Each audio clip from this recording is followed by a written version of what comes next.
What's going on, 3DMJers? We're back for the second installment of Peeling Back a Layer, where we ask questions that we think we know the answer to, but do we? So today we're going to talk about the question, is a calorie deficit different than a calorie surplus? And as always in this series, the first response is, of course, how could they not be different? Hell, Eric, you published a lit review on why protein intake might need to change during a deficit versus a surplus. How can you tell me they're not different? Well, today we're going to talk about, at the very root, what is the difference between a cut or a bulk and when you are in a calorie deficit or a surplus, and how they may not be as different as we once thought. So, let's take a look at the board. So, we've got the question, is a caloric deficit different than a surplus? And the first thing I want to start off with is that this question in and of itself typically leads people towards the thinking of the body is an on and off switch, right? That when we start cutting or when we start bulking, things change immediately. Or that the energy systems we use, whether they're the ATP-CP system, anaerobic systems, or aerobic systems, are sharp, clear delineations, or that resistance training is one thing, and aerobic training is another, and that we are either fat burning or we have insulin and fat burning goes away completely. But the reality is that almost all processes in the body are a continuum. They're not an on and off switch, and it is the resultant state of many different processes happening at the same time that results in the things we see in a practical sense.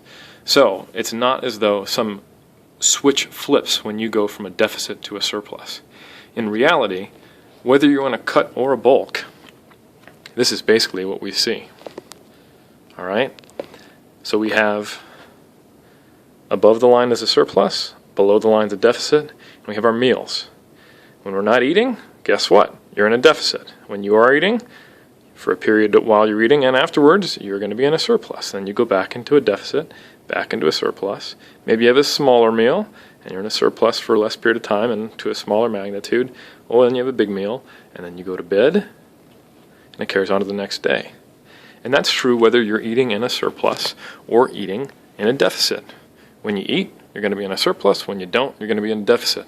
That means there's times of the day when you're cutting, when you store fat. And there's going to be times in the day when you're bulking where you might lose a little bit of muscle. And this is not a big deal. This is just the way we work. We are constantly switching out of anabolic and catabolic states that result in a net change that is the end result of what happens during a diet or a bulk. So it is the accumulation of many weeks of these little up and down cycles of whether we're in a surplus or a deficit that result in us either being leaner or bigger or whatever we're trying to accomplish from our cut or lean gain or what have you. So it's not as soon as your body senses that there are less calories, all of a sudden we have these physiological and psychological adaptations that we associate with dieting, like metabolic adaptation or increased stress, or sometimes sleep disturbance or a loss of libido, or the loss of the menstrual cycle in women. All of these things are actually the result of the net change that occurs over time. So once you've been in a deficit, and by deficit I mean that the net result of all these spikes has you losing weight, eventually your body composition decreases, your body fat goes down, and as your body fat goes down, you start to go below your set point, and we get a lesser and lesser sense of energy availability, and we start to see some of those physiological and psychological adaptations that we associate with dieting. Likewise, the other way, when these spikes add up over time to us gaining weight, body fat going higher, and our body goes, wow, you're really getting heavy. I don't want you to be hungry anymore. I don't want you to eat anymore. I want you to lose some weight. I'm going to try to make you expend a little more calories. We're going to be less, thrifty. We're going to be more thrifty, burn more calories, increase your NEAT. So to try to prevent too much weight gain, it goes both ways. So this all comes down to, like I said, energy availability. And energy availability is a combination between the food you are providing yourself and also the endogenous sources of fuel you have. So we're talking glycogen and body fat. That's why when you diet down and you've been on low calories, it's a lot easier when you're still fat because you have more energy availability. You basically have extra food padded on your body, right? In the form of body fat and higher glycogen levels. The longer you diet and the smaller your glycogen content availability, and the smaller your glycogen stores get and the smaller your capacity to store glycogen gets, and the more your body fat content goes down, less energy you have available. Even when you're really, really lean and you start to bring up calories, you still feel pretty crappy. And this lasts for a while until your glycogen and your body fat gets higher. So whether you are lean or not, and whether you have low calories or not, are both going to affect the kind of adaptations you're going to have in terms of physiology and psychology on a diet. So, why does this matter? That basically we are constantly going in and out of surplus and deficits?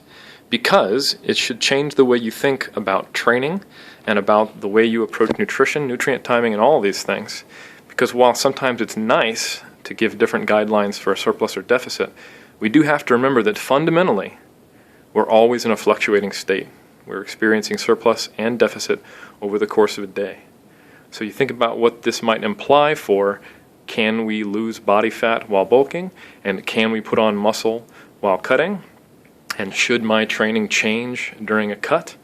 All these questions now take on a slightly different tone and make you think a little bit differently about them when you consider that a deficit and a surplus aren't inherently different.